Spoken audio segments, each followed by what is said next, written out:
مصلحا ومجددا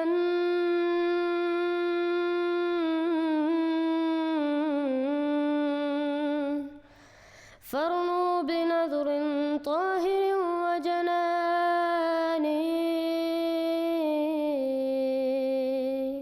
السلام علیکم ورحمۃ اللہ وبرکاتہ۔ الحمدللہ آج ہمارے ساتھ ہمارے محترم بھائی حافظ اسامہ صاحب ہیں اور ہم ان کا قبولت اسلام احمدیت کا واقعات سنیں گے۔ السلام علیکم حافظ صاحب۔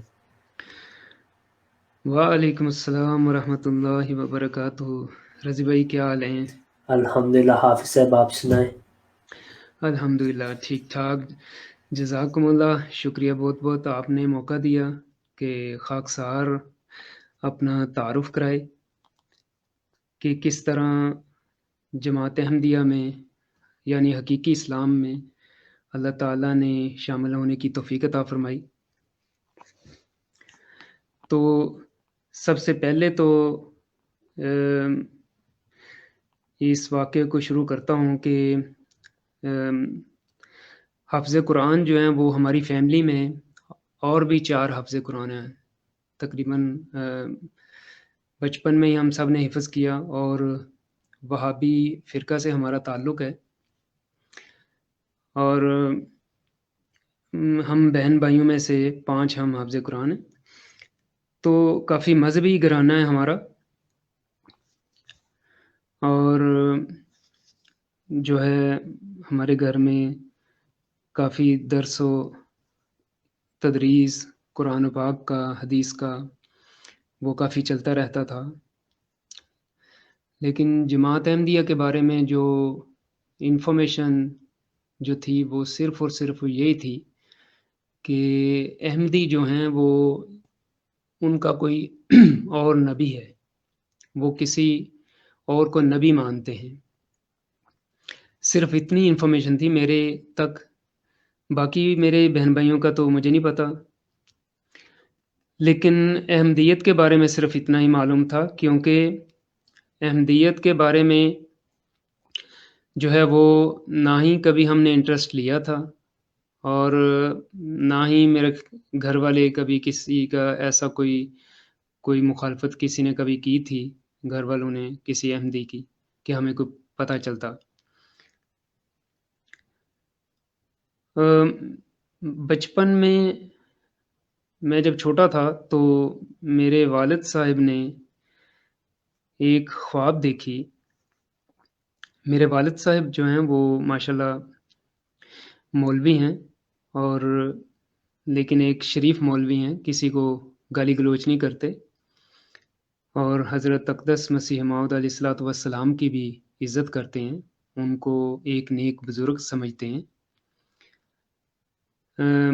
ٹھیک ہے، وہ مانتے نہیں ہیں حضور کو جس طرح ہم مانتے ہیں، لیکن ایک لحاظ سے وہ عزت کرتے ہیں۔ اور میرے والد صاحب نے ایک خواب دیکھی جب میں چھوٹا تھا، تو وہ خواب یہ ہے کہ میرے والد صاحب چھت پر جو ہیں وہ لیٹے ہوئے ہیں، اور مغرب سے سورج طلوع ہوتا ہے۔ میں بتاتا چلوں کہ ہم 4 بھائی ہیں، اور جو ہے وہ فیملی کے اور بھی ممبران ہیں، لیکن اس وقت میں بھائیوں کا ذکر کر رہا ہوں۔ میرے والد صاحب نے جو خواب دیکھی وہ مغرب سے سورج کو طلوع ہوتے میرے والد صاحب نے دیکھا۔ وہ سورج جب کم از کم جیسے کہتے ہیں ایک تیر کا جتنا تیر ہوتا ہے اتنا تھوڑا سا اونچا جب ہوا، تو ساتھ ہی ایک پھر شمال یا جنوب کی طرف سے ایک سورج اور نکل آیا۔ اس کے نکلتے ہی ساتھ ہی ایک پھر اسی طرف سے دوسری طرف سے پھر ایک سورج اور نکل آیا، اور پھر آخر والا سورج جو ہے وہ مشرق سے نکلا، اور میرے والد صاحب جو ہیں وہ گھبرا کر وہ جلدی سے چھت سے نیچے اتر آئے۔ ظاہر ہے جب اس وقت ان کی آنکھ کھل گئی تھی اور وہ گھبرا گئے کہ یہ کیا ہوا ہے اور یہ کیسی خواب ہے۔ تو وہ سوئے بھی ظاہر ہے وہ اوپر ہی تھے اس وقت، تو خواب میں بھی ایسے ہی ہو رہا تھا۔ بہرحال ہو سکتا ہے یہ خواب میں کچھ تھوڑا سا ادھر ادھر الفاظ ہو جائیں، میرے والد صاحب کو بالکل صحیح یاد ہوگا، لیکن وہ ہمیں یہ سناتے تھے خواب۔ تو ٹھیک اسی طرح ہوا کہ جب خاکسار جو ہے وہ پاکستان سے جب ادھر یورپ کے لیے سفر کا جو ارادہ کیا اور نکلا، تو اس وقت تو وہم و گمان میں بھی نہیں تھا کہ اللہ تعالیٰ نے اس نعمت سے نواز دینا ہے۔ تو اس وقت جب 1998 کی بات ہے، تو اس وقت خاکسار کو اللہ تعالیٰ نے احمدیت میں یعنی حقیقی اسلام میں شامل ہونے کی توفیق عطا فرمائی۔ یہ واقعہ یہ خواب کے ساتھ اس لیے میں ذرا مختصر سا کر رہا ہوں تاکہ جلدی سے اس خواب کا پتہ چل جائے۔ وہ پہلا سورج جو ظاہر ہے، میں تو سورج کا اس لیے مطلب تو ہم یہی لیتے ہیں کہ یہ حقیقی اسلام ہی ہے۔ سورج کی جو حدیث بھی ہے وہ بھی یہی ہے کہ مغرب سے جو ہے وہ اسلام جو ہے وہ دوبارہ پھیلے گا، کہ مغرب سے ہی پھیلنا ہے، اور اسی طرح ہی اب ہو بھی رہا ہے جیسا کہ ہم آج کل دیکھ رہے ہیں۔ تو جب مجھے 1998 میں بیعت کی ہے، 2005 تک تھوڑا عرصہ ہو گیا، تو 2005 میں اللہ تعالیٰ کے فضل سے میرے گھر میں جو ہے وہ میرے بھائیوں نے وہ 2005 میں بیعت کر لی۔ وہ اسی طرح ہی اسی خواب کے جیسے خواب تھی کہ آگے پیچھے وہ جو دوسرے 3 سورج نکلے ہیں وہ جلدی سے اسی طرح انہوں نے 2005 میں بیعت کر لی۔ تو ہم تو یہی سمجھتے ہیں کہ یہ ظاہر ہے یہ اسلام کا اور احمدیت کا جو ہے وہ اللہ تعالیٰ نے میرے والد صاحب کو دکھا دیا تھا۔ تو واقعہ کچھ یوں ہے کہ کیسے میں احمدیت کی طرف مائل ہوا۔ وہ یہ ہے کہ بچپن میں میرے ایک دوست ہیں جن کے ساتھ میں پڑھتا رہا، اور وہ بھی پاکستان میں نہیں ہیں، وہ نیو یارک میں ہیں۔ ان کے ساتھ کھیلتے تھے ہم بچپن میں، اسکول کٹھے جاتے تھے ہم۔ وہ دوست میرے وہ احمدی ہیں۔ اس وقت تو ان کے ساتھ بات چیت اس ٹاپک پہ نہیں ہوتی تھی، اور ایک دفعہ جب میں ان کے گھر میں گیا تو ادھر حضور رابع رحم اللہ کی جو چوتھے خلیفہ ہیں ان کی تصویر پڑی ہوئی تھی، ادھر لگی ہوئی تھی۔ تو میں نے تصویر کو دیکھ کے تو جلدی سے دوسری طرف جو ہے اس دیکھتے ہوئے اپنے دوست کو دیکھا اور پوچھا کہ اچھا یہ ہیں تمہارے جو عالم ہیں؟ تو انہوں نے کہا ہاں جی۔ بس اتنا ہی میرے ذہن میں ہے، اس سے زیادہ نہ میں نے حضور کی تصویر کو پھر دیکھا اور نہ ہی میں نے انٹرسٹ لیا اس وقت۔ تو جب میں جرمنی میں آ گیا تو ادھر اسی دوست کا جو پاکستان میں تھا اس کے کچھ کزن تھے ادھر، تو ان کو ملنے کے لیے میں 1-2-4 دن کے لیے ملنے کے لیے میں ان کو چلا گیا، ان کے لیے پاس چلا گیا، کیونکہ ان کے ساتھ ویسے تعلقات تھے، کبھی احمدیت پر بات تو نہیں ہوئی تھی ان کے ساتھ۔ تو ادھر گیا تو ادھر 2-4 دن تو رہنے کا ارادہ تھا، لیکن انہوں نے کہا کہ نہیں آپ کچھ اور دن رہیں۔ تو میں نے ارادہ کیا ٹھیک ہے، اس وقت کام وغیرہ بھی جو ہے وہ نہیں لگا ہوا تھا، اور میں نے کہا ٹھیک ہے میں رہ لیتا ہوں۔ 2 ہفتے کا ارادہ کر لیا میں نے۔ تو ان نے جب ان کے پاس رہا تو انہوں نے ان کے جو ہیں وہ اور بھی دوست ان کے گھر میں آتے تھے، تو ان دنوں میں ہی ادھر جو ہیں وہ ایک دوست جو ہمارے ساجد محمود مبشر صاحب ہیں، ان کو گوگی کر کے بھی بلاتے ہیں، ان کے ساتھ جو ہے میرا تعارف ہوا، اور انہوں نے مجھے تبلیغ شروع کر دی اور میرے ساتھ کافی بحث مباحثے شروع ہو گئی۔ بات تو ظاہر ہے کوئی بھی نہیں میں مانتا تھا ان کی، کیونکہ میری طبیعت میں بہت زیادہ ضد تھی کہ ہر چیز پر جو ہے وہ میں اٹک جاتا تھا کہ میں مانتا نہیں تھا، کہتا تھا کہ جو میں نے کہہ دیا ہے وہی ٹھیک ہے۔ لیکن وہ جو ساجد صاحب ہیں انہوں نے دل نہیں چھوڑا تبلیغ پر، وہ باقاعدگی سے مجھے تبلیغ کرتے رہے، اور انہوں نے پھر مجھے کہا کہ نہیں میں ابھی واپس نہ جاؤں گھر، 2 ہفتے کا میرا ارادہ تھا۔ انہوں نے کہا کہ آپ ادھر ہی رہ لیں، میں آپ کو ادھر ہی جو ہے وہ تھوڑا عرصہ جو ہے وہ کہیں ہم کام وغیرہ بھی ادھر ہی ڈھونڈ لیتے ہیں۔ تو میں اس وقت ظاہر ہے نیا نیا یورپ میں آیا تھا، تو میں نے تو ابھی کام لگا بھی نہیں تھا، تھوڑی دیر کام کیا تھا۔ اس کے بعد میں نے کہا چلیں ٹھیک ہے اس شہر میں بھی کام دیکھ لیتے ہیں، تو میں بہرحال کہیں کام لگ گیا تو ادھر ہی رہنے لگ پڑا۔ تو ساجد صاحب جو ہیں وہ باقاعدگی سے مجھے تبلیغ کرتے رہے، لیکن ان کی تبلیغ کا بہرحال جو ہے وہ کچھ زیادہ اثر اس لیے نہ ہوا کہ میری طبیعت میں جو جیسا کہ بتایا میں نے کہ میں بات نہیں مانتا تھا، تو انہوں نے ایک دفعہ ساجد صاحب نے مجھے لا کر کشتی نوح حضرت اقدس مسیح موعود علیہ الصلوۃ والسلام کی جو کتاب ہے وہ مجھے دی تاکہ میں اس کو پڑھوں۔ میں نے ابھی اس کو میرے خیال میں تھوڑا سا ابھی کھولتے تھوڑا سا پڑھا ہی تھا، تو میں نے اٹھا کے دور پھینک دی، مطلب دور سے مراد بڑی تیزی سے میں گاڑی میں بیٹھا تھا، میں نے آگے ڈیش بورڈ پہ جلدی سے اس کو ہاتھوں سے نکالنے کی کوشش کی اور پھینکی میں نے، اور پھر میں نے ساجد صاحب کی طرف میں نے ان سے مخاطب ہو کر میں نے کہا کہ آئندہ سے آج کے بعد جو ہے نا مجھے اس طرح کی کتاب آپ نے بہرحال نہیں دینی، کیونکہ اس میں لکھا ہوا ہے کہ حضرت اقدس مسیح موعود علیہ الصلوۃ والسلام نبی ہیں، اور یہ چیز جو ہے وہ میرا ذہن تسلیم نہیں کر سکتا تھا کہ حضرت اقدس محمد مصطفیٰ صلی اللہ علیہ وآلہ وسلم کے بعد کوئی نبی آ جائے۔ بہرحال بات آگے گزرتی گئی، ساجد صاحب جو ہیں وہ ظاہر ہیں ہر چیز کو میری کو برداشت کرتے تھے، ان کے اندر بہت زیادہ اللہ تعالیٰ کے فضل سے بہت زیادہ برداشت تھی، انہوں نے اس چیز کو بھی برداشت کیا کہ کتاب کو میں نے ان کے سامنے کیسے پھینکا ہے، تو بہرحال وہ ہر چیز میری کو برداشت کر جاتے اور ہنس کے مذاق کر کے تو ٹال مٹول کر دیتے بات کو۔ ان دنوں میں جب یہی ایسے ہی دور چل رہا تھا تو انہوں نے مجھے مسجد میں بھی لے جانا کرنا، اور اپنے مربی صاحب کے ساتھ بھی مجھے کافی انہوں نے بٹھایا، بات چیت کی، کافی بحث ہوئی، اور مربی صاحب کا بھی بہرحال میں نے کافی جو ہے وہ سر کھایا، کیونکہ مربی صاحب کو بھی کوئی بہرحال کامیابی نہ ہوئی۔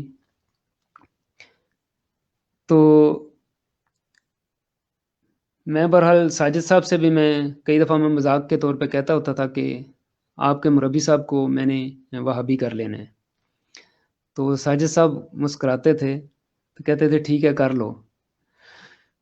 اور ایک جو ہے وہ حیران ہونے والی بات جو ہے وہ میں نے دیکھی کہ میں سب سے پہلے جب احمدیہ مسجد میں گیا تو مسجد میں انٹر ہوتے ہی میری نظر ٹی وی پر پڑی، اور ہمارا جو گھر ہے میں نے جیسا کہ شروع میں بتایا ابھی کہ بہت مذہبی گھرانہ ہے، ہمارے گھر میں کبھی اگر ہم ٹی وی دیکھنا ہوتا تھا تو ہم چھپ کے 2 گلیاں 3 گلیاں چھوڑ کے ہم کسی کے گھر میں جا کے چھپ کے ہم بچے تو ٹی وی دیکھتے تھے، کہ ہمارے گھر میں ٹی وی نہیں ہوتا تھا۔ تو وہ اس وجہ سے نہیں کہ وہ خرید نہیں سکتے تھے، وہ اس وجہ سے کہ وہ گناہ سمجھتے تھے اس کو۔ تو جب میں مسجد میں انٹر ہوا تو ادھر سامنے ٹی وی پڑا ہوا تھا، اور میرے دیکھتے ہی میں نے کہا کہ یہ مسجد کے اندر ٹی وی کیا کر رہا ہے، اس کے اوپر آپ لوگ کیا دیکھتے ہیں اس کے اوپر؟ تو انہوں نے مجھے کہا ٹھیک ہے ہم ٹی وی ہے اس پہ کچھ بھی نہیں ہم دیکھتے، ہم صرف اپنا ہمارے امام ہیں وہ خطبہ دیتے ہیں تو ہم اس پر وہ خطبہ سنتے ہیں۔ تو بہرحال انہوں نے مجھے بھی خطبہ وغیرہ جو ہے وہ سنوایا۔ تو اس وقت بھی کوئی بالکل جیسے ہوتا ہے نا کہ تھوڑا سا بھی ذہن میں چینجنگ آئی ہو، وہ بھی بالکل نہیں آئی تھی، اور حضرت عیسیٰ علیہ الصلوۃ والسلام کو تو ہمارا ایمان تھا کہ وہ ان کو ماننا کہ وہ زندہ آسمان پر موجود ہیں، یہ ہمارے ایمان کا ایک بہت ہی اہم حصہ تھا۔ تو ان دنوں میں جو ہے وہ اس شہر میں، یہ شہر جو ہے وہ کولون کا شہر ہے جہاں میں بات کر رہا ہوں، جہاں ساجد صاحب رہتے تھے، اور وہ میرے جو دوست ہیں بچپن کے پاکستان کے، ان کے جو کزن اور رشتہ دار ہیں، سب ان کے انکل ہیں، وہ سب ادھر ہی رہتے ہیں کولون میں۔ تو یہ کولون کی بات ہے، حضور رابع رحمہ اللہ اس وقت میں 1998 میں کولون تشریف لانے والے تھے، اور ساجد صاحب نے جن کے میں زیر تبلیغ تھا، انہوں نے بہت اصرار کیا، انہوں نے کہا کہ تم ہمارے امام کو ایک بار دیکھ لو۔ ساجد صاحب نے جو ہے وہ بہت کوشش کی مجھے مسجد میں اندر لے کے جانے کی تاکہ میں حضور کو دیکھ لوں، لیکن ظاہر ہے ادھر سیکیورٹی پر اور جو انتظامیہ ہیں انہوں نے کہا کہ نہیں، یہ غیر احمدی ہیں، ان کو اندر آنے کی اجازت نہیں ہے، اور اس طرح کیونکہ کوئی بھی ایسے جماعتی طور پر اجازت نہیں ہے کسی غیر احمدی کو اس وقت اندر آنے کی۔ بہرحال ساجد صاحب نے ان کے ساتھ کافی بات چیت کسی طرح کر کے تو مجھے بہرحال وہ اندر لے گئے، اور انہوں نے کہا کہ ہم اس کا خیال رکھیں گے۔ اب اندر جب گئے تو اس وقت نماز مغرب کا ٹائم ہونے لگا تھا،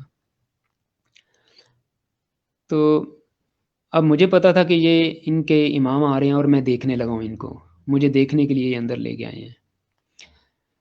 تو میں بہت نروس بھی تھا، بہت زیادہ، بلکہ مجھے سمجھ نہیں آ رہی تھی کہ میں کیا کروں کہ کوئی غلط قدم نہ میں اٹھا دوں۔ تو اگر کوئی غلط قدم اٹھا لیا تو بہت بدنامی ہوگی، پاکستان میں گھر والے کیا کہیں گے، سارے رشتہ دار کیا کہیں گے کہ مولویوں کے گھروں میں جو تعلیم حاصل کی اور اس گھرانے سے جو بہت ہی مذہبی گھرانہ ہے، ان سب کے جو ہے وہ اعتماد کو ٹھیس پہنچا دی۔ بہت زیادہ احتیاط بھی کرتا تھا کہ کسی قسم کا ایسا کوئی قدم کوئی نہ اٹھے جس سے میری فیملی کو، میرے والدین کو کوئی تکلیف پہنچے۔ لیکن مجھے کیا پتا تھا کہ اللہ تعالیٰ مجھے کس نعمت سے نوازنے والا ہے۔ میں جب وضو کر رہا تھا، جب حضور آنے والے تھے تو مغرب کی نماز کا ٹائم تھا، تو وضو کرنے کے لیے لوگ ظاہر ہے تیاری کر رہے تھے، اور میں بھی وضو کرنے لگ پڑا۔ میں نے کہا ٹھیک ہے، نماز تو پڑھنی ہے۔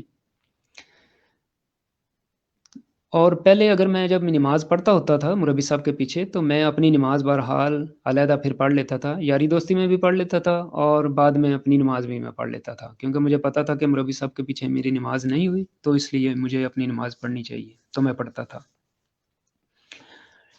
تو اب جب کہ حضور آ رہے تھے تو میں وضو کرنے لگا، نماز کی تیاری کرنے لگا۔ تو وضو کرنے سے پہلے جو ہے وہ میں اس وقت بہت نروس تھا، اور میں رک گیا، اور میں نے جو ہے وہ اللہ تعالیٰ سے دعا کی، اور اس وقت میں بالکل صاف دل لے کے اللہ تعالیٰ کے حاضر جو ہے وہ حضور جو ہے وہ حاضر ہو گیا۔ میں نے اللہ تعالیٰ سے دعا کی کہ اے اللہ، اگر تو یہ بندہ سچا ہے تو مجھے اس کے ساتھ لگا دے، اور اگر یہ سچا نہیں ہے، یہ جھوٹا ہے، تو مجھے بچا لے۔ اور یہ دعا جو ہے وہ یہ ایسی دعا تھی کہ جس سے میرے دل کو سکون ہو گیا، میں بالکل ہلکا سا محسوس میں اپنے آپ کو کرنے لگ پڑا۔ میں اوپر گیا اور حضور کے انتظار میں اب ہم بیٹھ گئے۔ اب مجھے یہی پتا تھا کہ ان کے عالم صاحب آئیں گے اندر اور نماز پڑھائیں گے، اور میں ان کے پیچھے نماز پڑھوں گا۔ اب جب کہ میں دیکھ رہا تھا کہ کہاں سے حضور نے اندر آنا ہے، تو مجھے بٹھایا بھی ادھر ہی گیا تھا، جیسے حضور دروازے کے اندر سے انٹر ہوں تو ساتھ ہی ادھر سے مڑ جائیں، تھوڑا سا چل کے تو آگے لوگوں کے پیچھے پھر آ جائیں گے حضور۔ بہرحال ٹائم ہو گیا، حضور رابع رحمہ اللہ اندر تشریف لائے۔ میں نے اپنی زندگی میں پہلی بار ایسا ایک شخص دیکھا تھا کہ جو روحانیت میں اس طرح تھا، اتنا نور تھا اس کے چہرے پر کہ وہ کچھ سیکنڈ کے لیے میرے سامنے سے وہ شخص گزرا، صرف کچھ سیکنڈ کے لیے. میرے خیال میں وہ سیکنڈ، میرے خیال میں 5 سیکنڈ سے زیادہ نہیں ہوں گے وہ. اور ان سیکنڈ کے اندر اندر ہی وہ جتنی ساجد صاحب نے تبلیغ کی تھی، وہ جتنی مربی صاحب نے کی تھی، وہ جتنا ہر بندہ ادھر جتنے بھی میرے یار دوست بن چکے تھے، سب نے میرے ساتھ بحث مباحثے کیے تھے، وہ سب کا سب جو ہے وہ اس وقت رنگ لایا جب میں نے حضور کو دیکھا. اور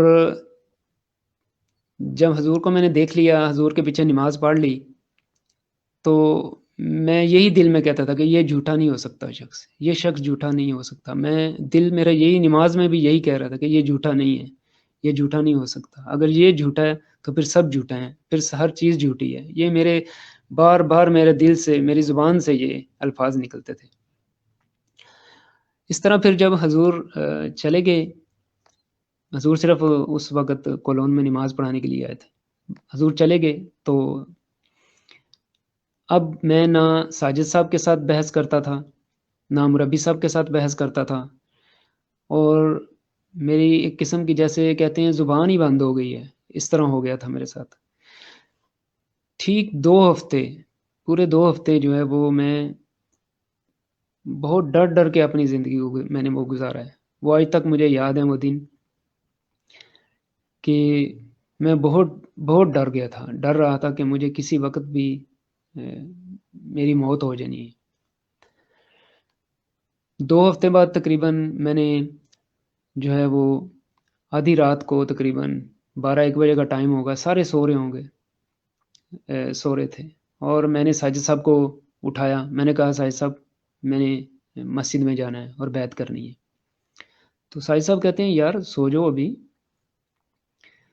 اب تو سارے سو رہے ہیں، تو اب صبح چلتے ہیں مسجد میں. تو بہرحال صبح مسجد میں پہنچے، اور ادھر مربی صاحب جو ہیں جن کے ساتھ میں نے ان کا اتنا سر کھایا ہوا تھا کہ وہ مجھے دیکھتے ہی وہ ان کا ذہن تیار ہونے لگا کہ ظاہر ہے کوئی نہ کوئی سوال پوچھے گا، تو اب مجھے جو ہے وہ تیاری کرنی چاہیے، اس کے لیے اب بیٹھنا پڑے گا اس کے ساتھ دوبارہ. لیکن میں نے جاتے ہی مربی صاحب کو یہی لفظ بولا کہ مربی صاحب بیعت کا فارمولہ دے دیں مجھے. تو مربی صاحب کہتے ہیں کیا ہو گیا ہے، آپ کچھ پڑھ تو لیں، تو کچھ کتابیں حضرت مسیح علیہ السلام کی پڑھیں، کچھ پتہ چلے آپ کو آپ کیوں ہو رہے ہیں احمدی. تو مطلب ان کا کہنے کا تھا کہ میں تو کسی بات کو بھی نہیں مانتا تھا، اور ابھی تک نہیں ان کے ساتھ میں نے ان کی ایک بھی بات میں ہاں ملائی تھی، تو پھر یہ بیعت کا فارمولہ کیسے میں مانگ رہا ہوں ان سے. تو میں نے مربی صاحب سے کہا مربی صاحب کوئی سوال نہیں، پلیز آپ مجھے بیعت کا فارمولہ دیں، باقی کوئی بات نہ میرے ساتھ کریں. تو میں بہت زیادہ ڈرا ہوا تھا، اور جب مربی صاحب بیعت کا فارمولہ لے کے آئے تو مجھے کہتے ہیں پڑھ لیں. میں نے کہا سائن کہاں کرنے ہیں. جب سائن کی بات آئی تو میں نے سائن کر دیے، اور ظاہر ہے وہ بیعت 10 شرائط بیعت وہی ہیں جو حضرت اقدس محمد رسول اللہ صلی اللہ علیہ وآلہ وسلم کی ہیں. تو وہ بیعت اس طرح میں نے پھر کی، اور اس کے بعد جو ہے وہ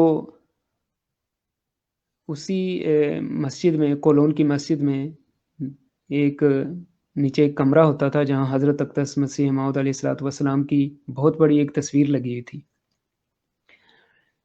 اب بیعت کے کچھ جو دن بعد میں 1 ہفتہ 2 ہفتے تقریباً میں ڈیلی تقریباً یہی میں کرتا تھا کہ میں اس کمرے میں اکیلا چلا جاتا، کوئی بھی نہیں ادھر ہوتا تھا. میں چلا جاتا اور حضرت اقدس مسیح موعود علیہ الصلوۃ والسلام کی تصویر کے سامنے کھڑا ہو جاتا، اور میں حضور کو دیکھتا رہتا، اور میں دیکھتا رہتا اور سوچتا رہتا کہ کیا میں نے ٹھیک کیا ہے. تو جب تصویر کو دیکھتا تو میرے دل جو ہے وہ سکون پکڑ جاتا تھا، مجھے سکون ہو جاتا تھا کہ ہاں میں نے ٹھیک کیا ہے، کہ یہ انسان جھوٹا نہیں ہو سکتا. تو یہ واقعہ ہے. تو اس کے بعد جو ہے وہ پھر اللہ تعالیٰ نے فضل پہ فضل ہی کیے. میں پھر جو ہے وہ اپنے باقی فیملی تھی میری، میری جو باقی فیملی ہے ان میں میرے بھائی ہیں جو میری توجہ جو ہے ان کی طرف ہوئی. تو لیکن یہ بات تو بہرحال پھر 2004-2005 کی ہے، کیونکہ میری بیعت 1998 کی ہے اور یہ پھر 5-7 سال جو ہے وہ وقفہ پڑ گیا. تو میری مخالفت بہرحال کسی نے نہیں کی سوائے میرے چھوٹے بھائی کے. وہ میرے ساتھ بولنا نہیں چاہتا تھا اور باقی تھوڑا غصے میں بولتا تھا اور کسی قسم کا کنٹیکٹ نہیں میرے ساتھ رکھنا چاہتا تھا. اور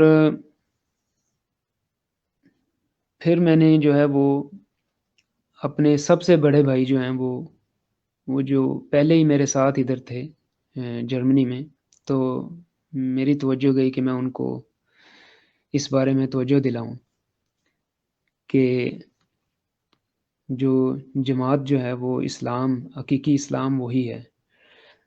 تو میں نے اپنے بڑے بھائی کو جو ہے وہ تبلیغ شروع کر دی، اور میرے بڑے بھائی جو ہیں وہ 2005 میں ان کو میں نے ظاہر ہے حضور کا خطبہ جو ہے وہ سنوایا، تو وہ بھی الحمدللہ احمدی ہو گئے.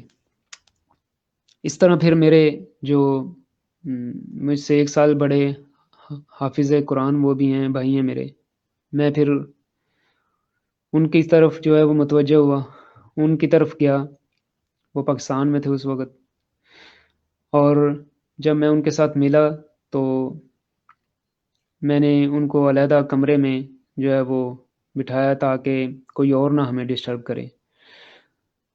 ان کے ساتھ بہرحال جو ہے وہ حضرت اقدس مسیح موعود علیہ الصلوۃ والسلام کے جو ملفوظات ہیں میں ان پر نشانیاں لگا کے تو لے گیا ہوا تھا. میں ان دنوں میں وہ ملفوظات کافی پڑھتا تھا.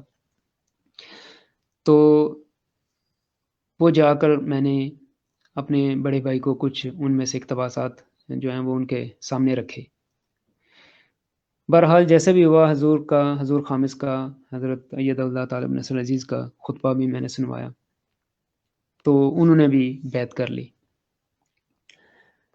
یہ جو میں بیان کر رہا ہوں کہ توجہ میں نے کی اور انہوں نے بیعت کر لی، یہ بات ایسے نہیں ہوتی. ہم جتنی بھی بیعتیں کراتے ہیں یا ہوتی ہیں، پوری دنیا میں جتنی بھی بیعتیں ہوتی ہیں یا آج تک ہوئی ہیں، وہ صرف اور صرف حضور کو دیکھ کے ہوتی ہیں. آپ دیکھ لیں، جتنی مرضی آپ تبلیغ کر لیں، جتنے مرضی آپ اچھے اچھے دلائل دے لیں اور دوسرا بندہ مان بھی جائے، لیکن احمدی اس وقت ہوتا ہے اصل، اور جب وہ حضور کو دیکھتا ہے، حضور کا خطبہ سنتا ہے، حضور کا چہرہ دیکھتا ہے. اور میری ساری فیملی کے ممبر جو ہیں وہ سب کے سب صرف اور صرف وہ حضور کو دیکھ کر احمدی ہوئے ہیں. اس میں نہ ہی کسی کی کوئی اپنی کوشش ہوتی ہے، نہ ہی کسی کی کوئی یہ کہے کہ ہماری محنت ہوتی ہے کہ جس سے لوگ جو ہیں وہ احمدی ہو جاتے ہیں. یہ صرف اور صرف اللہ تعالیٰ کا ایک فضل ہوتا ہے، اور وہ حضور کا چہرہ مبارک ہوتا ہے جو اللہ تعالیٰ جو ہے وہ دلوں میں ڈالتا ہے اس چہرے کی محبت کو. تو اس طرح پھر الحمدللہ 2005 میں جو ہے وہ باقی فیملی بھی خدا تعالیٰ نے کافی فیملی کے کافی ممبران ہیں جو جماعت میں اللہ تعالیٰ نے شامل کر دیے. سب کے نام تو نہیں لوں گا میں.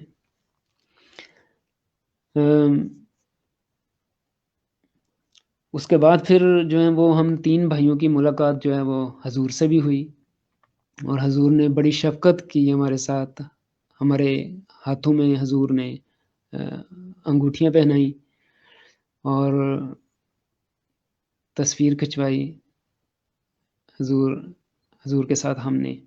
تو یہ بھی ایسے بھی واقعات ہیں جو ظاہر ہے ہم کو نہیں بھول سکتے، تو ان کا ذکر کرنا بھی میں جو ہے وہ ضروری سمجھتا ہوں. اور حضور کے ساتھ تو کافی خط و کتابت بھی جو ہوتی ہے اس میں بھی حضور کے باقاعدہ ہاتھوں کے لکھے ہوئے جب خط آتے ہیں تو یہ ہر احمدی کو تجربہ ہے کہ کس طرح وہ خوش ہوتا ہے، کیا خوشی ہوتی ہے. اور اس طرح کا رہنما جو ہے وہ کسی مذہب کے پاس نہیں ہے،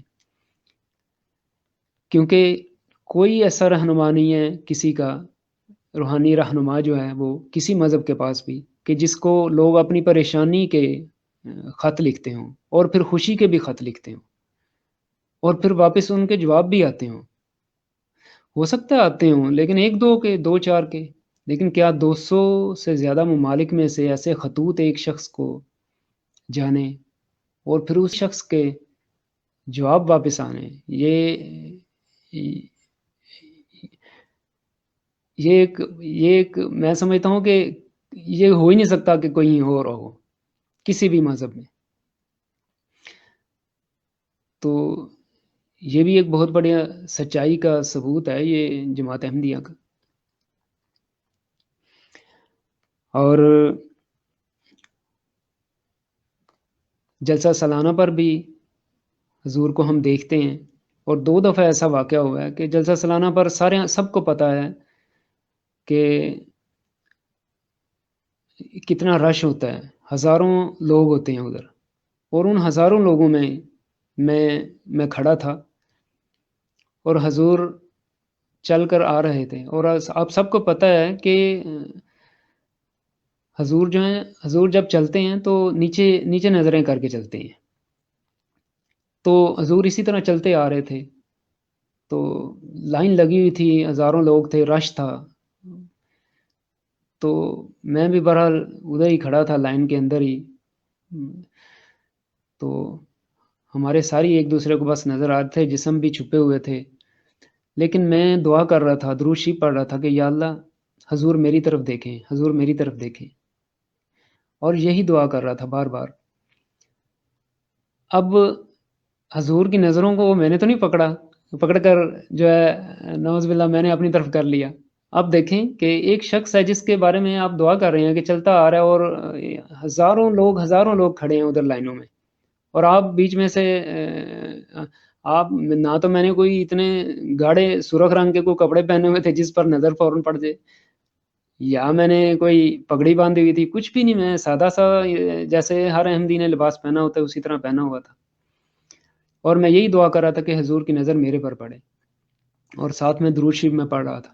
اور جب حضور تھوڑے سے نزدیک آئے ہیں تو آپ یقین کریں رضی بھائی کہ حضور نیچے دیکھ کے چلتے آ رہے ہیں، اور حضور نے اچانک نظر اٹھائی ہے اور ان ہزاروں لوگوں میں سے ڈائریکٹ نظر حضور کی میرے اوپر پڑی ہے. اور میں اس وقت ظاہر ہے میں اپنے آپ کو سنبھال ہی نہیں سکا، تو میں رونے لگ پڑا. اور یہ واقعہ 2 دفعہ ہوا ہے میرے ساتھ، 2 جلسہ سالانہ پر مختلف سالوں میں یہ 2 دفعہ واقعہ ہوا ہے. تو بہرحال میں نے ویسے ہی ذکر کر دیا کیونکہ یہ ایمان افروز واقعات ہیں جو ہر احمدی کے ساتھ ہوتے ہیں. اب دعا کا جو ہے، جب انسان جب احمدی ہوتا ہے تو اس کو جو سب سے بڑی جو ہے وہ ایک نعمت اور بھی ملتی ہے. ایک تو سب سے بڑی نعمت خلافت کی ہے، دوسری یہ ہے کہ دعا کی ہے، وہ فوراً دعاؤں کی طرف متوجہ ہو جاتا ہے. جب میں وہابی فرقہ سے تھا تو ابھی بھی جو میری فیملی میں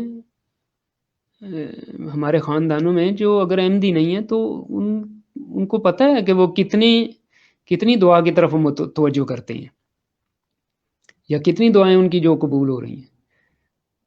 اور ہوتی بھی ہیں، ہم یہ نہیں کہتے کہ دعائیں قبول نہیں ہوتی، لیکن دعا کو ہتھیار بنا لینا کہ ہر وقت اس سے کام لینا، یہ حضرت اقدس مسیح موعود علیہ الصلوۃ والسلام نہیں جو ہے وہ انہی کی بدولت ہمیں ملا ہے.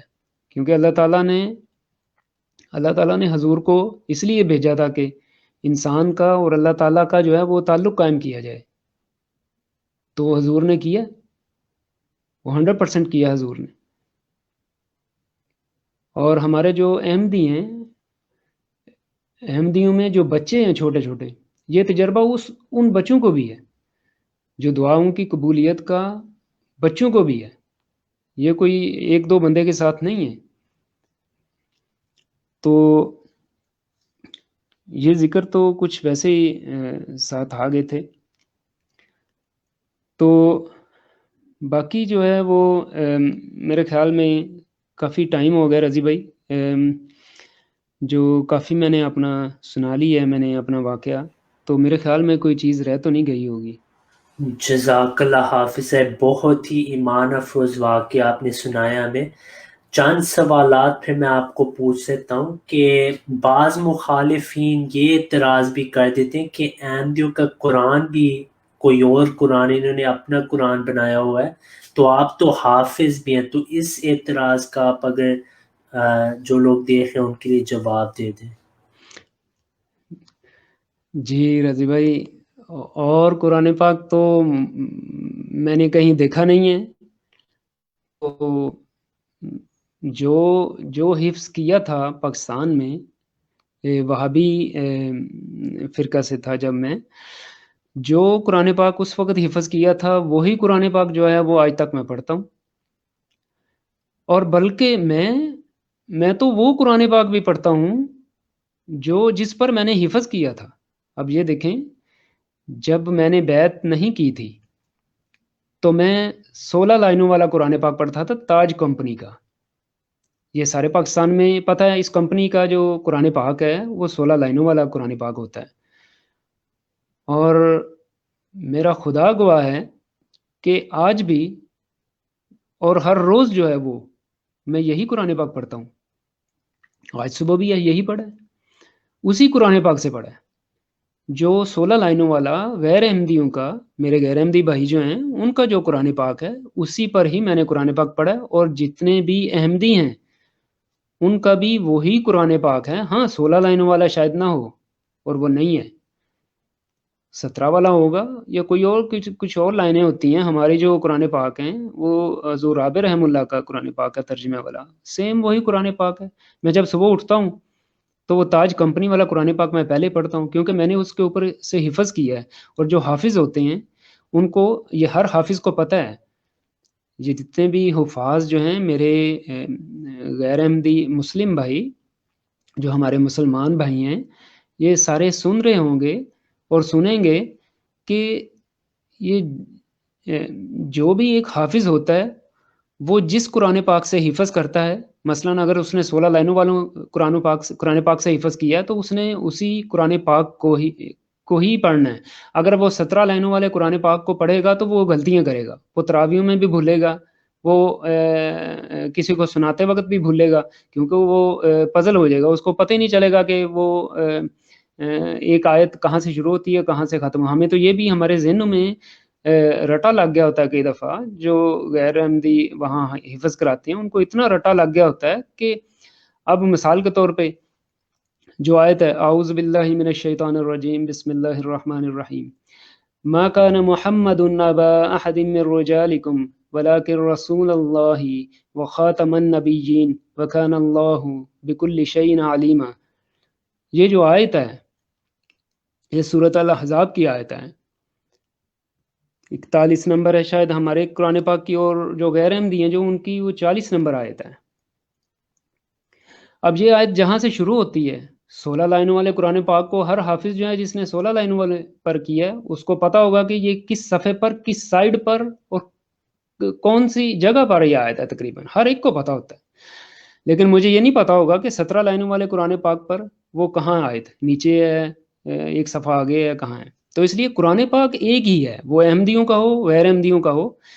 تو جو آیت میں نے پڑھی ہے اس کا میں ترجمہ بھی پڑھ دیتا ہوں ساتھ ہی، تاکہ کلیئر ہو جائے کہ میں نے کیا پڑھا ہے۔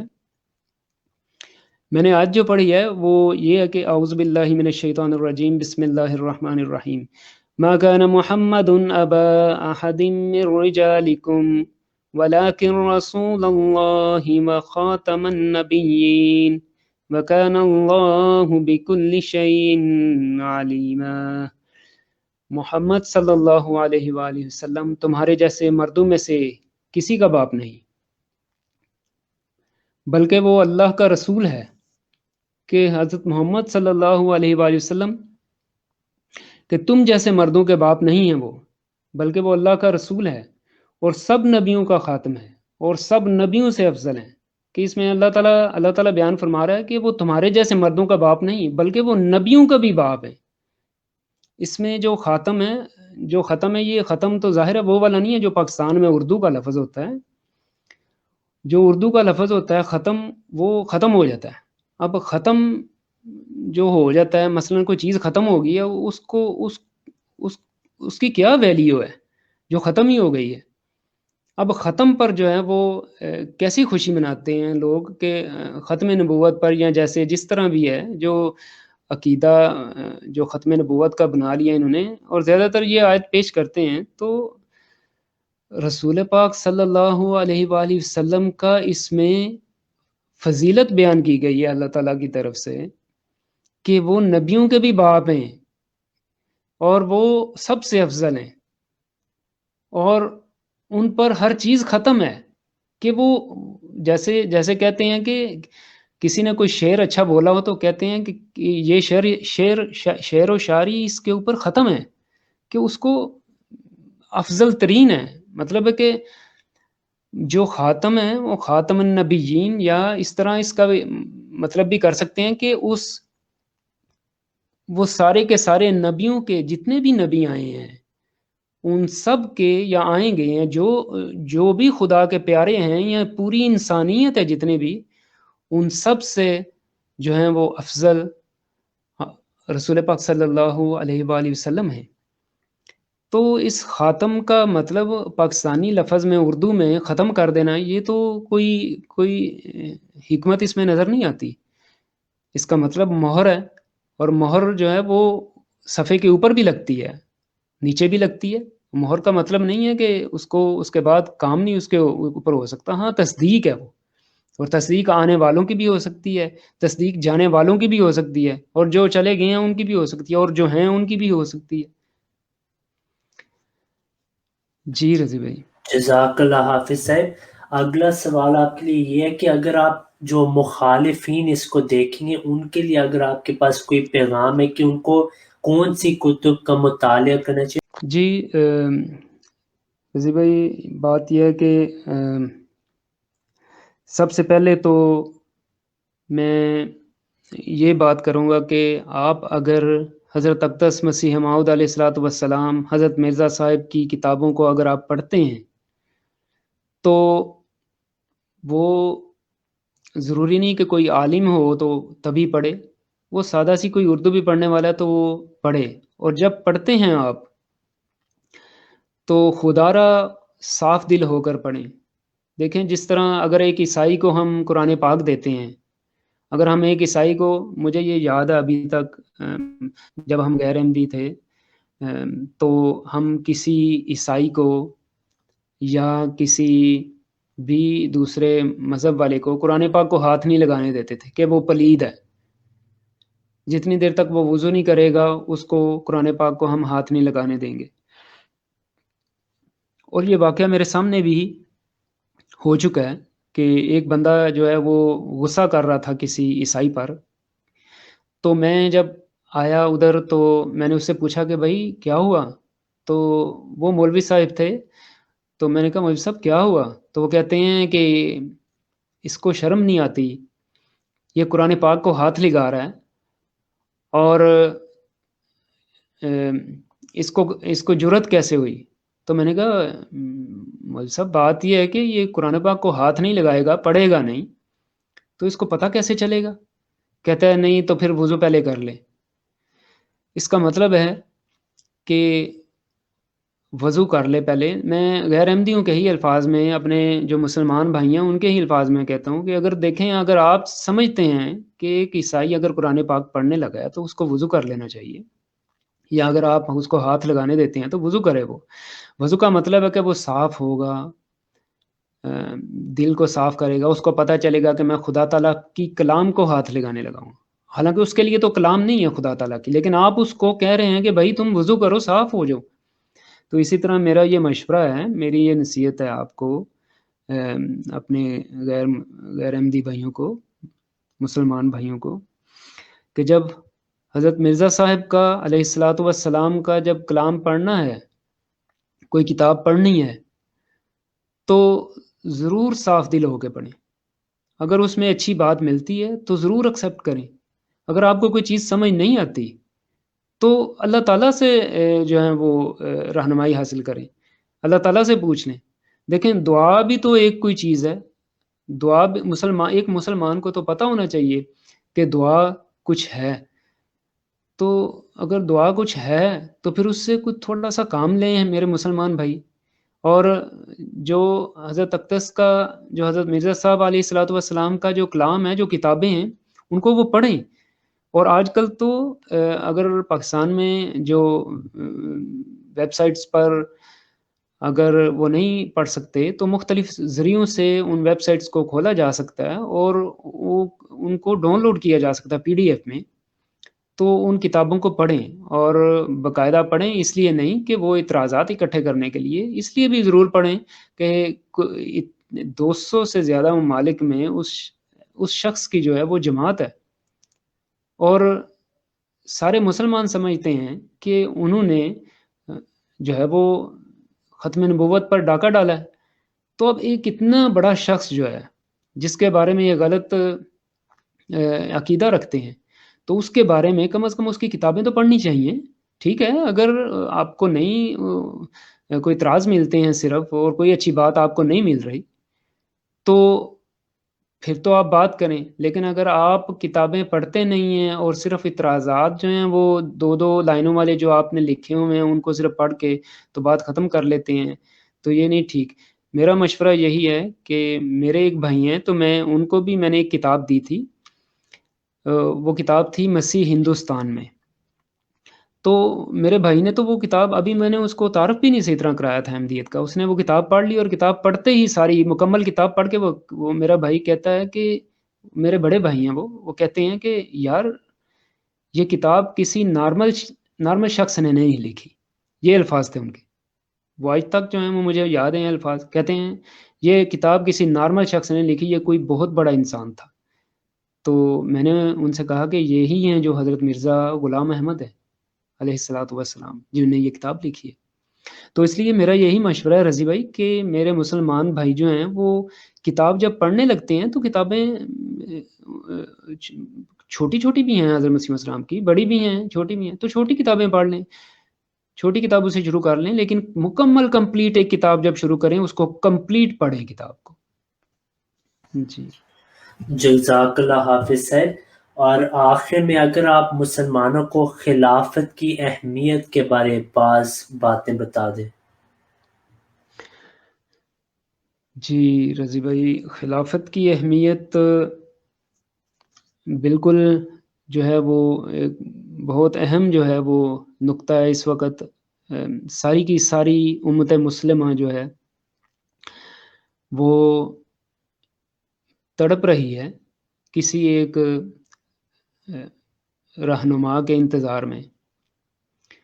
دیکھیں حضرت عیسیٰ علیہ الصلوۃ والسلام جب آئیں گے آسمان سے، یہ جو عقیدہ ہے، جب آئیں گے تب دیکھا جائے گا نا، تو تب ایکسیپٹ کر لیں سارے، کوئی اس میں کسی کو نہیں کہ بھائی میں نے اب اس وقت کسی کو خلیفہ مانتا ہوں یا میں کسی کو رہنما مانتا ہوں تو میں نے حضرت عیسیٰ علیہ السلام کو نہیں ماننا۔ جب حضرت عیسیٰ علیہ السلام آئیں گے تو ان کو مان لیں گے، بلکہ احمدی بھی مان لیں گے، سارے ہم مان لیں گے، بات ختم ہو گئی بھائی۔ لیکن جو وقت گزر رہا ہے، کتنا دردناک وقت گزر رہا ہے رضی بھائی، ہمارا جو مسلمانوں کا کتنا نقصان ہو رہا ہے، مسلمانوں کے بچے مارے جا رہے ہیں، مسلمانوں کی عورتیں ماری جا رہی ہیں، بھوک جو ہے وہ ہر طرف جو ہے اس نے گھیرا ہوا ہے، کیا حال کر دیا ہے جو ہے جس کو ہم دجال کہتے ہیں اس نے مسلمانوں کا۔ ابھی بھی کسی کی ضرورت نہیں ہے، رہنما کی ضرورت نہیں ہے، خلافت کی ضرورت نہیں ہے، یہ حضرت عیسیٰ علیہ الصلوۃ والسلام کے انتظار میں ہیں، یہ امام مہدی علیہ الصلوۃ والسلام کے انتظار میں ہیں، اور جو آ گئے ہیں ان کو مانتے نہیں۔ لیکن جو آ گئے ہیں ان کو نہ مانیں، یہ ان کی مرضی ہے، لیکن ایک رہنما تو بنا لیں۔ خلافت یہی ہے نا کہ ایک خلیفہ کو تو بنا لیں، کم از کم ایک ہاتھ پر تو اکٹھے ہو جائیں۔ ہمیں بے شک گالیاں دیتے ہیں، کوئی مسئلہ نہیں ہے، ہم برداشت کرتے ہیں، صبر کرتے ہیں، ہم ہر ایک کی گالی پر صبر کرتے ہیں، ہمارے منہ سے کبھی کوئی گالی نہیں نکلے گی، اس لیے ہمیں چھوڑ دیں یہ۔ لیکن اپنے آپ کو تو، میری تو یہی نصیحت ہے سب مسلمانوں کو میرے بھائی ہیں، ہمیں درد ہے، سب سے زیادہ احمدیوں کو ہی جو ہے وہ مسلمانوں کا درد ہے. اس لیے یہ سب تو اکٹھے ہو جائیں، اور ان سب کے اکٹھے ہونے کے لیے خلافت ہی ہے جو ان سب کو اکٹھا کرے گی. اور جو حضرت عیسیٰ کا انتظار کر رہے ہیں، وہ جب آئیں گے وہ سارے مان لیں گے، کیونکہ نہ وہ آئے نہ ہی یہودیوں کے حضرت الیاس آئے. حضرت الیاس، ہاں جی. تو میرے خیال میں اگر آسمان سے کوئی شخص اترتا ہے ڈائریکٹ تو اس کو تو سارے مان لیں گے، اور اگر اس وقت بھی کوئی ہمارا رہنما ہوا، اگر آسمان سے اترتا دیکھیں گے تو ظاہر ہے اس کو وہ رہنما جو ہوں گے وہ بھی مان لیں گے. اس لیے ایک رہنما، ایک خلافت ہونی چاہیے جو سب کے جو ہے وہ سب کو کنٹرول کرے. جس طرح جماعت احمدیہ میں خلافت ہے، آپ دیکھیں نا ہماری جو خلافت ہے، اللہ تعالیٰ کا کتنا فضل ہے، کتنا بڑا انعام ہے ہم پر.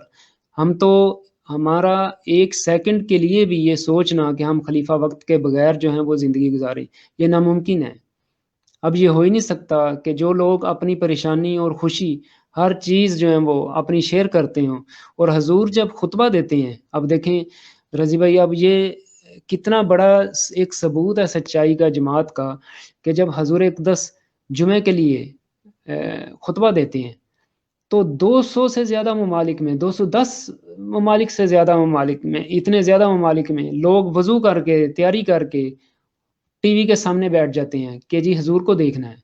اور یہ میں بات نہیں کر رہا ایسے ہوائی باتیں کوئی ہوتی ہیں جو کہ جی جو گپ میں چھوڑ رہا ہوں، یہ ایک حقیقت ہے کہ اس شخص کو دیکھنے کے لیے 200 سے زیادہ ممالک میں بیٹھا جا رہا ہے اس شخص کو دیکھنے کے لیے. اور جب وہ شخص حضرت صلی اللہ علیہ وآلہ وسلم پر درود شریف پڑھتے ہیں، جب وہ محمد صلی اللہ علیہ وآلہ وسلم جب حضور ایک بار کہتے ہیں تو پوری دنیا سے 200 ممالک سے زیادہ میں صلی اللہ علیہ وآلہ وسلم کہا جاتا ہے. کیا یہ حقیقت نہیں ہے؟ اور یہ ایک ثبوت نہیں ہے سچائی کا کہ پوری دنیا سے ایک ہی وقت میں رسول پاک صلی اللہ علیہ وآلہ وسلم پر درود شریف پڑھا جا رہا ہو؟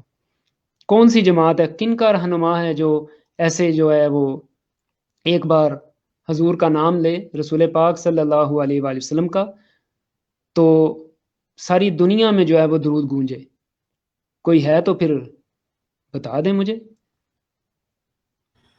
بالکل حافظ صاحب، جزاک اللہ. آج آپ نے ہمیں وقت دیا اس انٹرویو کے لیے. آخر میں ہم دعا کرتے ہیں تمام مخالفین جماعت کے لیے کہ اللہ ان کو بھی ہدایت دے اور حقیقی اسلام میں لے آئے انشاءاللہ.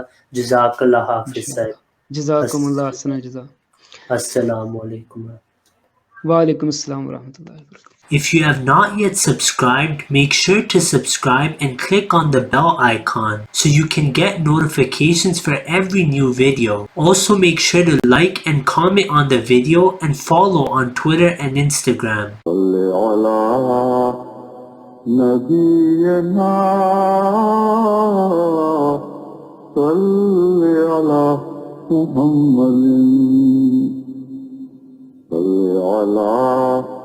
سفينا